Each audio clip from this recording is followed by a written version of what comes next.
How are y'all doing? Good. How are you? Excellent. We'll get started in just a second, okay?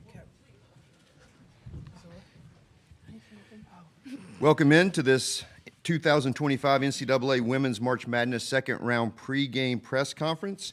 Before we begin, we have a few announcements. As a courtesy to your fellow media members as well as the coaches and student athletes, please silence your cell phones. Also, those working in the media room, please keep noise to a minimum. When asking questions, provide your name and media affiliation each time you ask a question. We do also have a microphone for use, so please utilize the mic for all questions. If you are joining us on Zoom, use the raise hand function for questions. We will address those in the room first and get to Zoom if time allows. As a reminder, recording press conferences on cell phones or cameras is prohibited. At this time, we are joined by the Duke Blue Devils. We have with us student athlete Reagan Richardson, along with student athletes Jaden Donovan. At this time, questions are open to the floor. If you have a question, just raise your hand. Front row.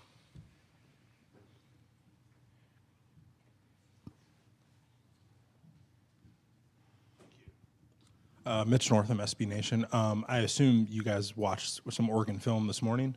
Okay.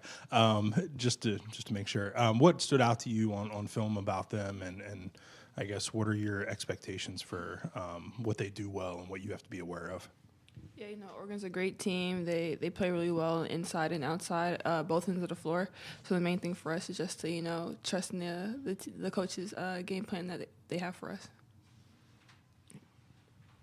More questions in the back? Hey guys, Kelly Gramlich with ESPN. Reagan, this is going to be your last game in Cameron, really no matter what. Has that set in at all? And just give me your thoughts on the last game in Cameron. It really hasn't set in until you just said it. No, you're fine. But it's definitely a bittersweet moment, just being able to play my last game here in front of, the fans, my family. Just to be in this environment for the last time, it's gonna be a bit of an emotional, but an excitement, because I know whatever it takes, I'm going to leave it all out there on the floor. Front row again. Yeah, Mitch Northam, SB Nation. Jaden, I was just, kind of curious for your perspective. Y'all and Oregon are both kind of two defensive-first teams. I think defensive-minded, really emphasize that end of the floor. What did you notice about the way Oregon defends and kind of what makes it tough to sort of penetrate that defense? Yeah, we kind of have two different defensive styles, I feel like, but as you said, they're very defensive-focused. But yeah, no, we have a game plan, as Reagan said, to kind of combat that with our offense. And, I know they have a big presence inside, so, we'll be, manipulating our offense the way we can to get buckets. Front row. Shelby Swanson with the Raleigh News and Observer. Obviously, there were very few problems on defense with the game last night, second fewest points allowed in NCAA Tournament women's game. But talking to Kara Lawson, she said that she felt like the offense didn't really start clicking until the fourth quarter. Just wanted to get y'all's perspective on that. What do you think was maybe the shift, the change that allowed things to finally get rolling, I guess, again, by her standards in the fourth quarter? Can Jaden go first? Sorry. Yeah, sorry. Jaden.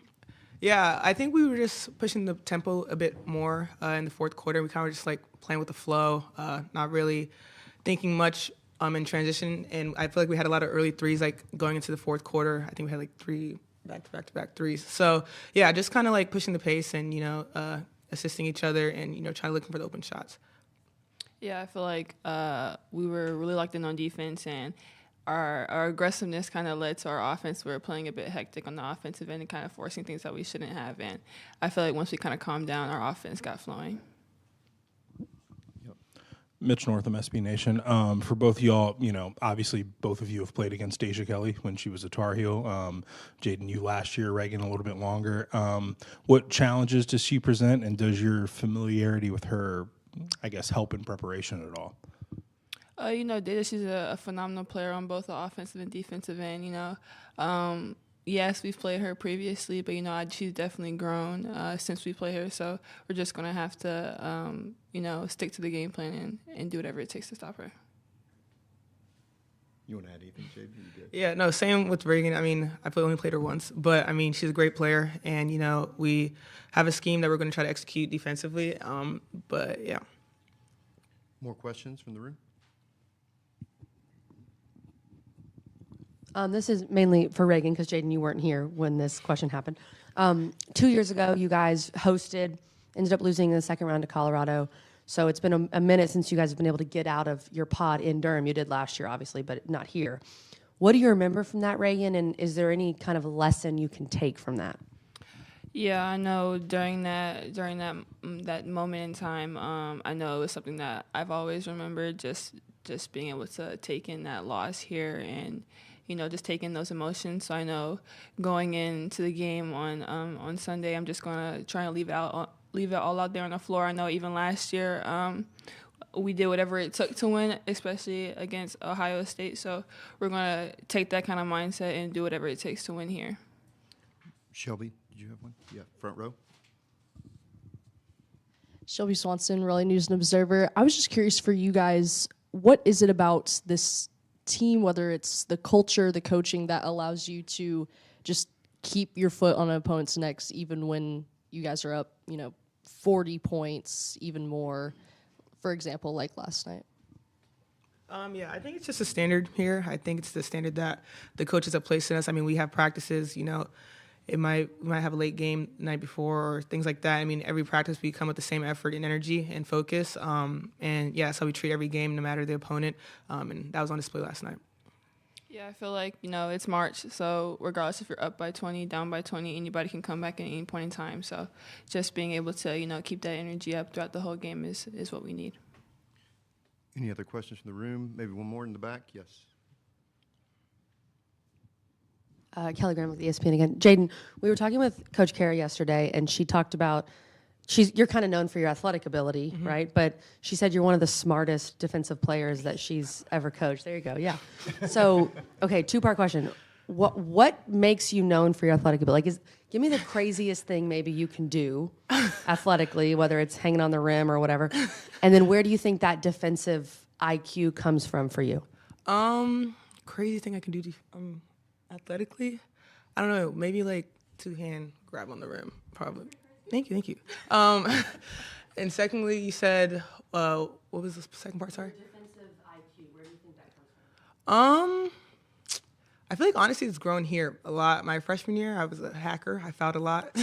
And I think just like watching a bunch of film and kind of like understanding like the scheme, I keep saying schemes, but like this, like in practice, we practice schemes a lot and just like, reading defense and reading, their body language and things like that. So I feel like it's grown a lot since being here at Duke. But yeah, I have to credit the great coaches here for that, really. Any other questions? Shelby? Yeah, question for just both of you guys. Your coach claimed to have saw the eighth wonder of the world when Oluchi took that charge in the game last night. So first part, just want to give you the opportunity to back her up. Have you seen her take a charge before? And two, just how have you seen her in a more serious sense grow over these past few months? Yeah, I feel like Oluchi is definitely our energy boost. Off the bench, when she comes in the game, she's going 1,000 miles per hour. She high motor and it never ends. And I think when she steps on the floor, she gives us all that confidence that we need just going into the game. And I feel like from the charge standpoint, I think she's taken one before, but I think it's unintentional. I think just sometimes she's in the right place at the right time. Yeah, no, I have to say the same. I think I've definitely seen her take a couple charges. That actually inspired me. Maybe I'll take one day. But no, she's grown a lot. I mean, seeing her from freshman year and now, I mean, she was a great player last year, but like now I just feel like she's way more confident and just like very consistent. Like every day, she gives us the same energy and the same boost. As Reagan said, leading us just in confidence and energy. So it's been great to watch. Side note: if we see Jaden take a charge, it would be a surprise to all of us. For me as well. I took one actually. You didn't see. That was a mistake. But, yeah. Any other questions from the room? Seeing none there or on Zoom, thank you so much for your time. Good luck tomorrow. We will be joined by the head coach of the Blue Devils, Carol Lawson, momentarily.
It is, yes. We're now joined by the head coach of the Duke Blue Devils, Kara Lawson. We'll have an opening statement from Coach, followed by questions. Coach. Happy to still be playing. Obviously the quick turnaround for both teams with a noon tip on Sunday. So trying to give our players kind of a crash course into Oregon and get us as prepared as possible for the ball goes up. A lot of things that stand out about them, great experience, fifth-year point guard, sixth-year two guard, fourth year, third year in the starting lineup. So just a lot of games played in their careers. And so we've faced some teams similar to that in terms of the experience level this year. So hopefully we can combat some of that. And then certainly the size and the paint gives them a great presence offensively and defensively, and then great scoring guards as well. So definitely a team that can cause us a lot of problems on both ends. We'll have to play well. We'll have to play really disciplined, and we'll have to give our best. Questions from the room? Third row.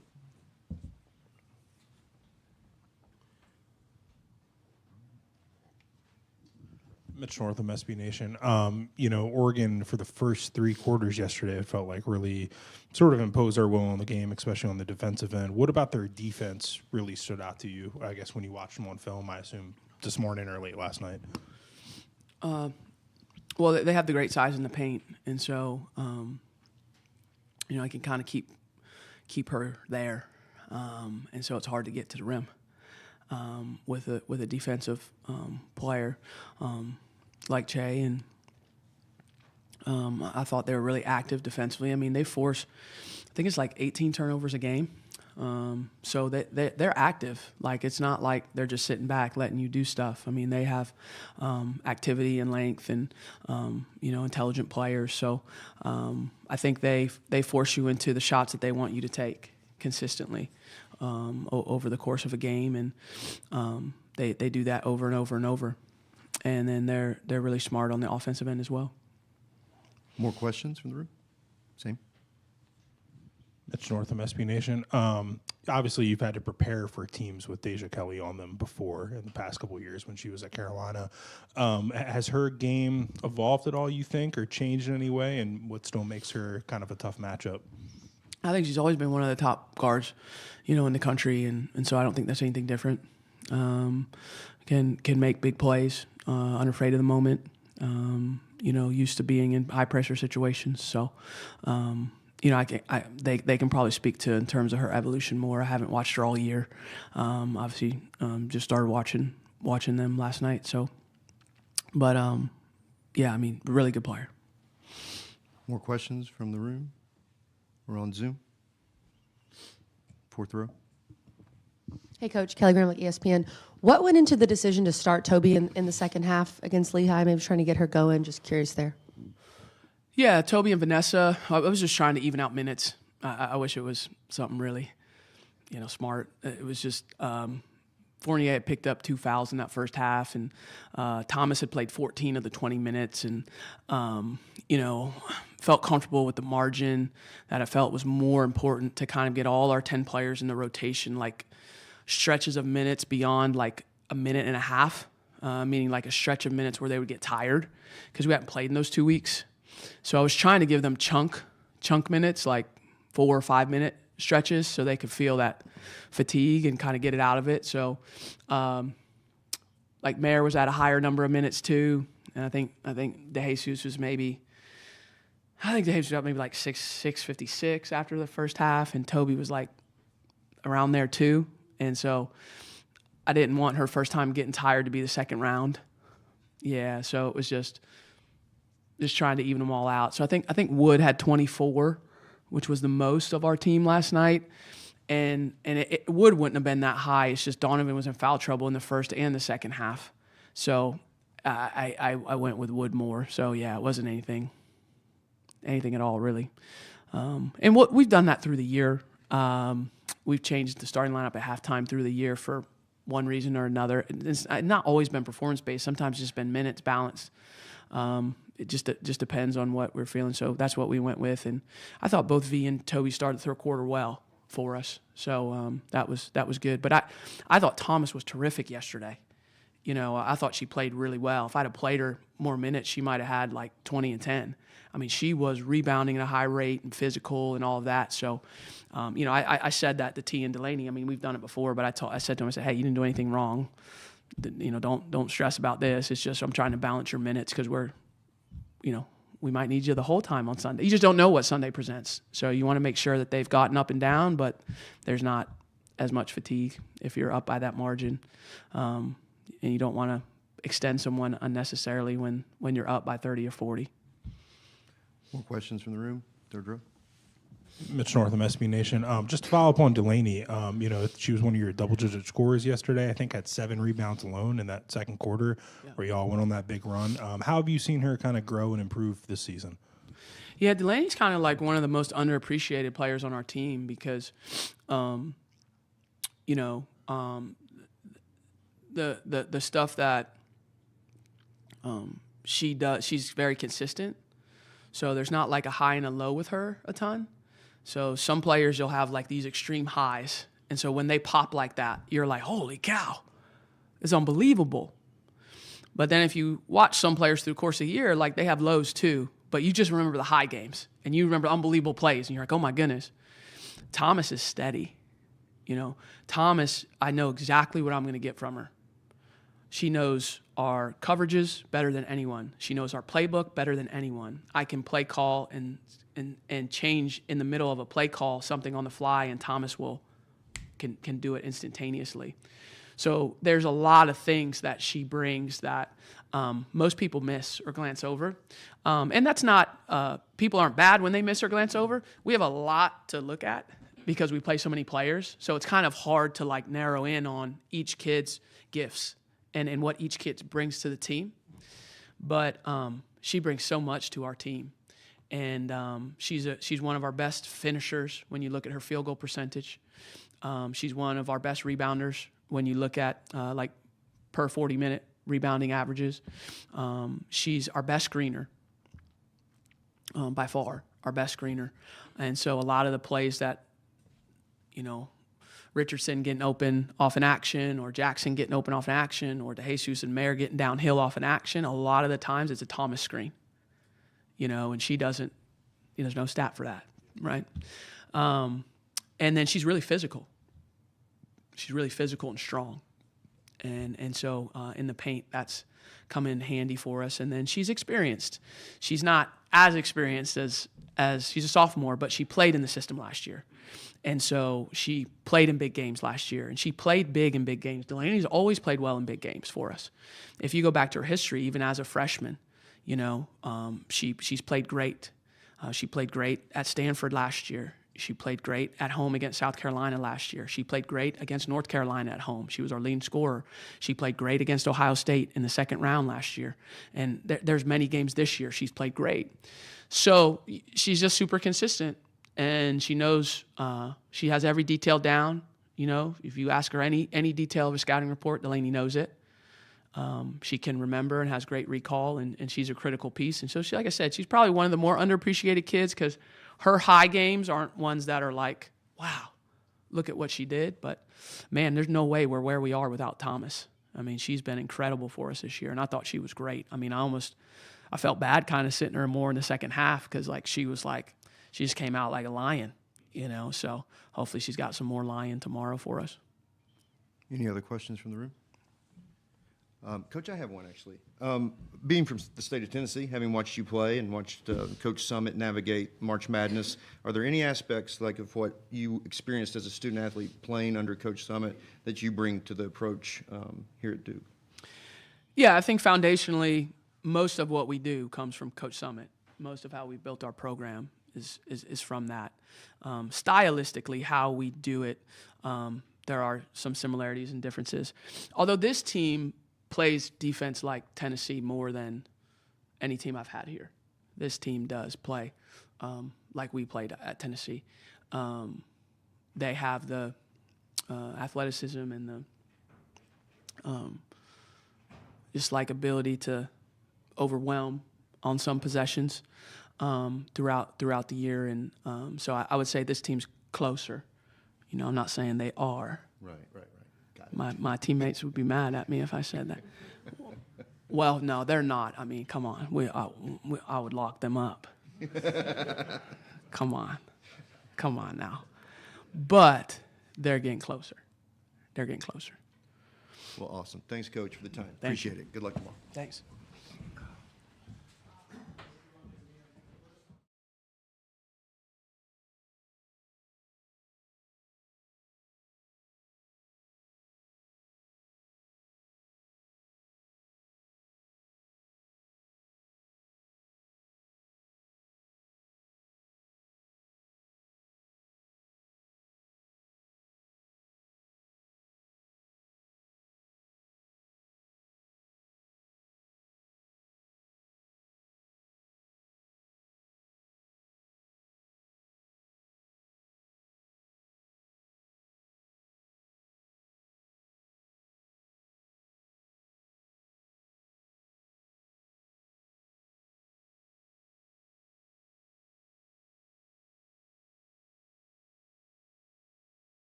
It's good to be seen at this point. Right?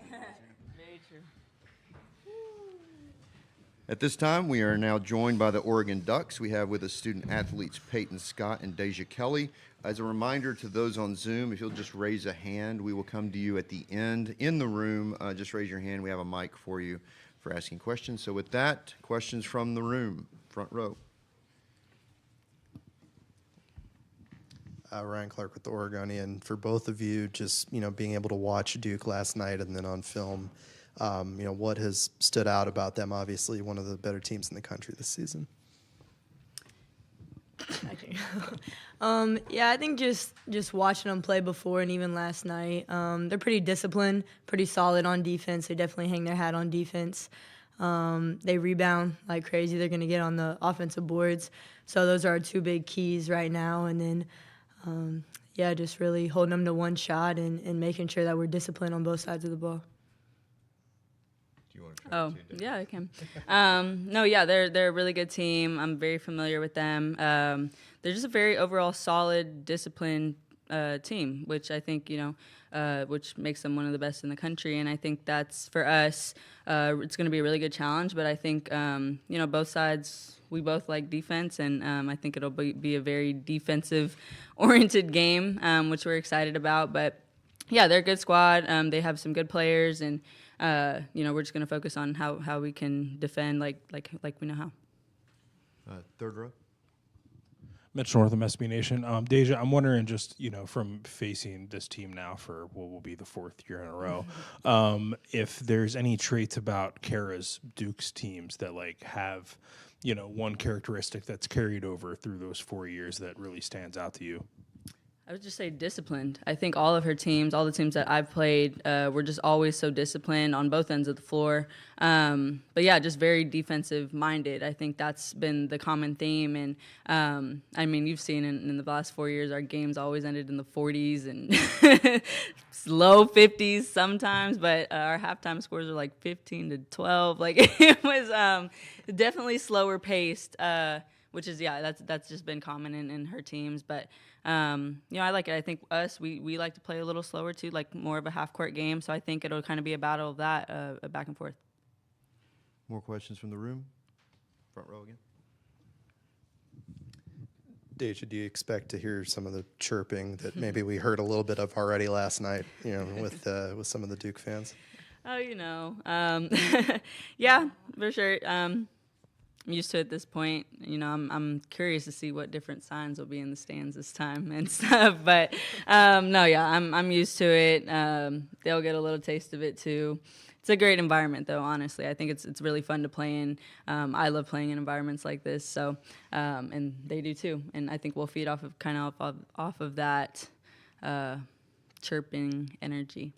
More questions from the room? Yep, third row, and then we'll come back to the front. Mitch Northam, SB Nation. Peyton, I know you guys have been here for a few days now, but is there any challenge in playing a game at what will be 9 a.m. Pacific on Sunday?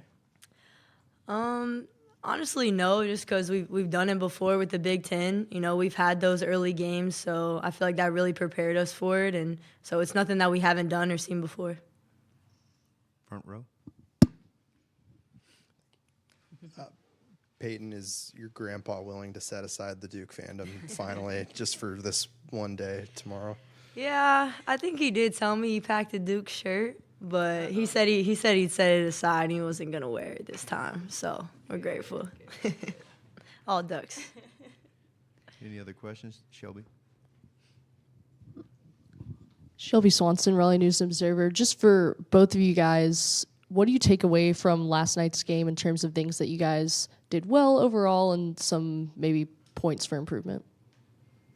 I think for us, we were really locked into the game plan that we had, and our main focus was to play the game at our speed and really just control the tempo in that way. And I think that overall, there were obviously moments and stretches where we got sped up, and they sped us up, and it led to them getting some points off of our turnovers. But overall, I think defensively we were really solid. We made them take and make some tough shots, and then offensively, I thought we got some really good looks and got the looks that we ultimately wanted. So overall, I was just really proud of how we just were locked in and to the details, and again, our overall game plan. Let's take a couple questions from Zoom. Brett, you're up. Yeah, hey guys, Brett Taylor, KZI 9 Sports. First one for Payne. You guys are now 6-0 in one-score games this season after yesterday. What do you feel like has given this team the confidence to be able to win in these close games? And do you guys expect that come tomorrow against Duke that you may be faced with another similar situation like you were against Vanderbilt, where it could come down to the wire? Absolutely. I think we're able to rely a lot on our experience and our leadership, and allowing that to really help us grind out those close games, knowing that, a lot of us have had to step up in those moments and lead in different ways. And so we've really hung our hat on that. And then just continuing to rely on our defense, knowing that, we do belong and we're able to play against anyone, no matter the conference, no matter the team. And so really just making sure that we're keen in on that and really locking in on our game plan, knowing that, Duke is a tough team and we're playing it in their stadium. So we're going to have to bring our best. We know that. But, we're capable and just continue to rely on each other. Deja, for you really quick if I can. I know earlier in the season after a close game you said you were too old for this. You're getting up there in age. I'm just wondering, you still feel that way even after yesterday? Do you have one more close game in you if that happens to be the case with Duke? And just how much are you looking forward to playing, the Blue Devils just with all your history, but to do it with this Oregon program? Yeah, I don't think the age changes, but, my body is feeling great. I think for sure I don't have any other choice but to be ready for another close game, whatever the game looks like tomorrow. But, yeah, I'm here for the team, and I'm excited to be back here in this area, let alone this gym, especially with this Oregon squad. Again, I think we have so much to bring, and we're such a gritty team, and just exciting to watch, I think, and we play with so much joy. So to be able to be with a team like that and be able to bring that back here and look to get another win in this gym, I think that's super, super exciting, and I'm really looking forward to tomorrow. Let's try one more on Zoom. Ronald. Ronald Clark, KMTR in Eugene. For either of you guys, obviously you faced a lot of the higher seeds in this tournament just during the regular season. Is there any team that you've already played this year that you feel like can sort of, replicate what Duke does or is similar to them in any way?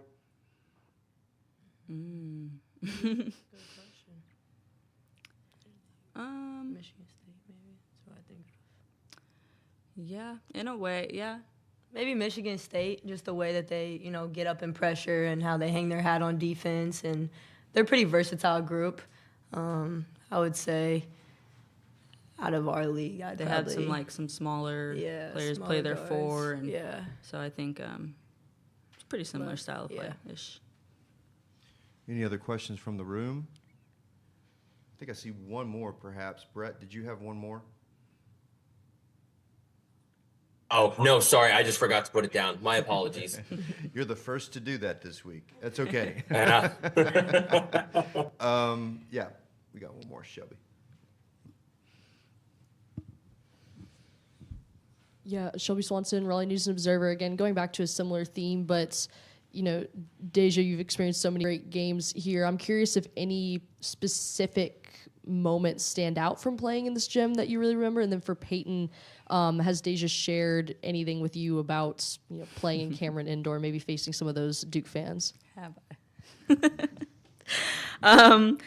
I think my favorite memories is honestly winning here. I think, I mean, and I say that in a very humble way, of course. But no, I think, when at UNC, that was the rivalry. So to get a win on this floor against your rival, I mean, that was huge. And that was always such a good moment and good feeling for the program. And now for us, I mean, that's the ultimate goal. But yeah, I mean, that's my favorite memory. I've shared some with Scott, but Yeah. No, I think we'll keep those to ourselves, have good memories, good fun with all of it. But, at the end of the day, she's with us now, and we're going to have her back no matter what posters out there, no matter what's said, and just make sure that, we keep her as present as possible and know that, she's 10 tones down for Oregon, and this isn't about the past. This is about our game tomorrow and being with this squad. So, yeah, it's all going to be fun, but we're all competitors, and we know how to lock in when the time comes. well said. Well, Peyton, Deja, thank you for your time. Thank Good you. luck Thank you, tomorrow. guys. We'll have Coach Kelly Graves with us in just a moment.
Good to see you again, Coach. Yeah, you too.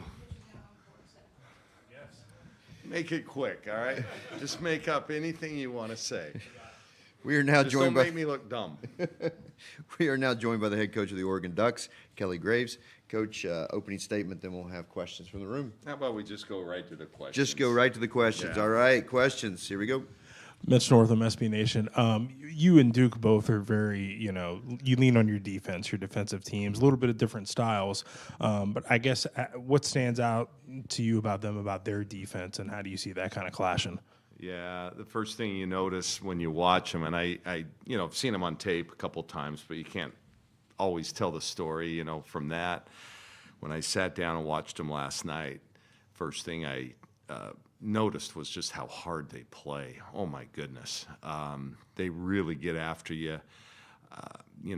Defensively, they're just so sound. They're aggressive, they're physical, they guard the ball so well and so hard. Different than the style we saw, last night, where the team was kind of random defensively. I mean, they were a good defensive team and make things happen, but, they just kind of run and jump and they'll trap randomly. These guys are a lot more disciplined. Their defense is, you can tell it's a team defense. So we've got our work cut out for us. We'll go to Zoom real quick. Brett, you're up. Yeah, Kelly, I know that Deja was talking yesterday about, a little bit of how much she kind of wanted to face Duke. Does the team kind of feel that way? Did they want to face Duke, looking into yesterday's matchup, just to kind of, step up and face a quality opponent like that? And just, what does it mean for the team to face a program like that in this next round? Well, we fear no opponent, right? We respect everybody we played. But any of our players that say they would rather play Duke on their home floor or Lehigh on a neutral floor, come on. We're happy that we're just playing, but it doesn't matter at this point. We want to play. We just want to keep playing. But I don't think anybody would say they'd rather play the 2 seed at home. That's just me. So I don't. That doesn't mean I'm fearful for tomorrow or psyched out or anything like that. It's just just the reality. We know what we have ahead of us, and this is going to be, they're a 2 seed for a reason, and I think they're trending up. They could have even gone higher than that. So this is a really good team, and Kara does a great job. What she's done here in her short tenure, 4 or 5 years now? I'm not exactly sure when she got the job, but she's done a great job. She's changed the culture. I mean, they've had great history here, great tradition, but she's, I think, even upped at another level. And in my opinion, she's got a chance at winning a national championship at some point here. Hopefully just not this season. More questions from the room. Let's go third row and then second row. Ryan Clark with Oregon, and Kelly. Just got done talking with FISO, and obviously, she had a strong game last night, came out with confidence. What can you say about how she's developed and then her ability to, overcome what she has this season off the court? Credit to her to lose, both her dad and her grandpa unexpectedly within a month of each other. It's hard enough to navigate college as a student athlete, as a freshman, but then to have, the weight of that on you just shows how resilient she is, how tough she is, how grounded she is. And, I just had a gut feeling last night she was going to play well. That's why we put her in a little earlier than we would typically do. But, she's been a great performer in the clutch and in big games, in tournament settings. And, and she proved that medal again last night. So I admire her a ton. I love her. I mean, just, that's hard. That's hard for an older adult to go through. And to do that as an 18-year-old, I think is, credit to her. And she had her team backed her. Her team was with her the whole time. And thank goodness. I think that's one of the beauties of being on a team, being in a sport.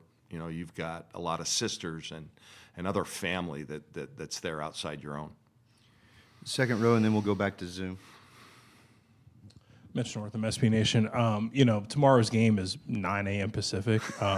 Your players seem to think that, playing in the Big Ten this year really prepared you for this type of thing. They don't seem to be really impacted by the time change or anything or the lopsidedness of that. Is that true? Or do you think, all the travel that you've done and, playing teams on the East Coast is, it doesn't really matter what time you play here? Well, those are two smart players you talk to because it shouldn't be an issue, right? And we've certainly not made it an issue as a coaching staff. Hey, it's when they tell us to play, so we'll play. I mean, when we're at home, obviously it's still 9 a.m. We're not completely adjusted to the new time. But again, if you make excuses like that, you're already beaten.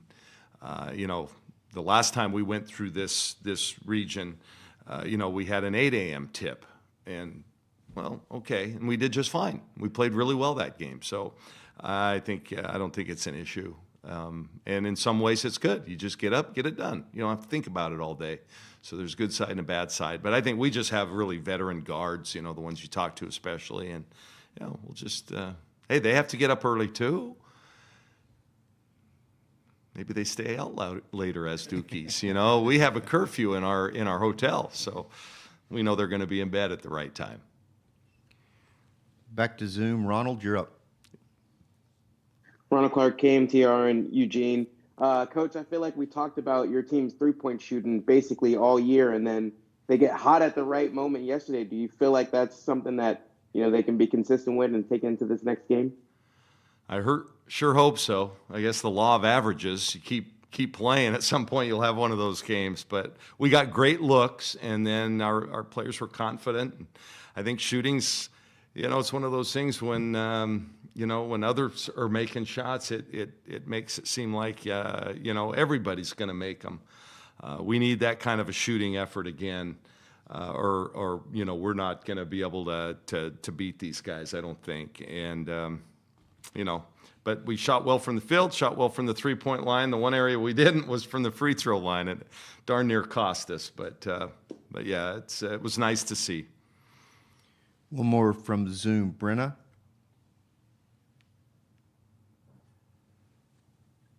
Brenna Green, Point 6.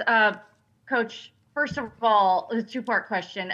First of all, is there anyone who lives a better life during the NCAA tournament than your son, Max? And just what has this been like for your family to have you and Will within a half hour of each other?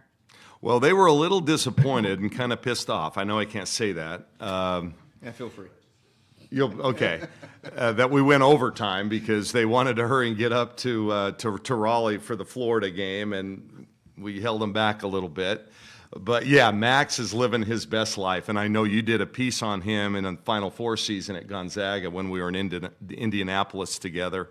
Yeah, this is his time of year as a great son and an awesome brother to just, kind of be there to support his family. It's a lot of fun. It's a Graves tradition. We get together. I still remember 8 years ago, this was one of our greatest family memories when we were here. They got to step foot in Cameron Indoor, something that they'd seen as kids growing up and wanted to be here. And now we're experiencing it in a different way with the Florida run. So I'm just disappointed they have their games scheduled for the same time as ours.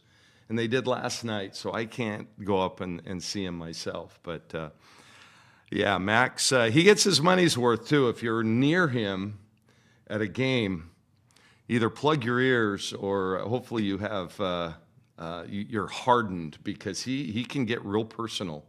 And he is really loud, and I heard he was in rare form last night right across from us. Thank God I couldn't hear, but, yeah. Max is a special kid. It looked like he was in rare form. So I have to ask, what's the plan then for the family tomorrow? Who's going where? Okay, Max learned a lesson. He got married in October, and he and his wife committed to be at a wedding tomorrow. So he drove back to Baltimore, and he will not be at either game tomorrow. And he learned a lesson. You don't commit to something other than March Madness this time of year. Because he's going to be at a wedding where I know he doesn't want to be, but that's what he signed up for when he got married. And And she wears the pants in the relationship. No, she's awesome, by the way. Katie's a huge sports fan, but yeah, unfortunately, my middle son Jack, who had his own run, they lost in their junior college championship game, undefeated until the last game. He went back to Baltimore to hang out with them. So it's just going to be Mary and I. That's it. I don't know whether I'm afraid to do this or not, but Brett, your hand's up again. Do you have another question? Yeah, I do have one more question, just in kind of regards to the team, Coach. Obviously, there's not a lot of players that have had this kind of experience with March Madness. I'm just wondering, how much coaching have you kind of done over the last several weeks, several days, just kind of getting them prepared for just how quick of a turnaround this is, and how ready do you feel like they've kind of already adjusted to this moment of how it's one day, get ready to face another opponent? You know, it's really funny you say that, because last night I was thinking, in the Big Ten, we have the 2 days in between. So even on the road trips, we have 2 days prep.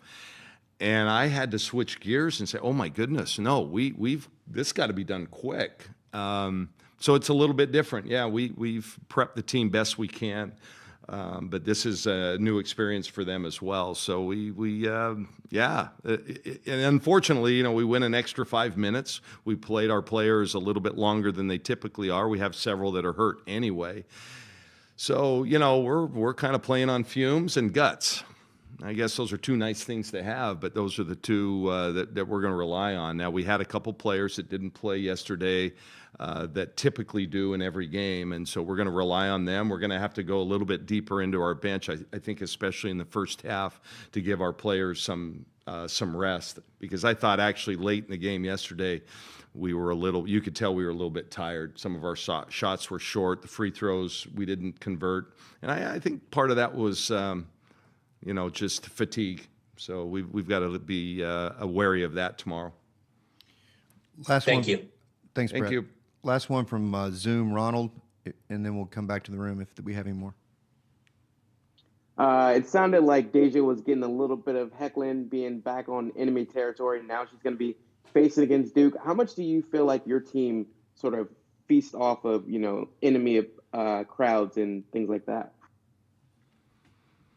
Oh, I don't know. I think if your team is paying attention to the crowd one way or another, I don't think you're prepared anyway.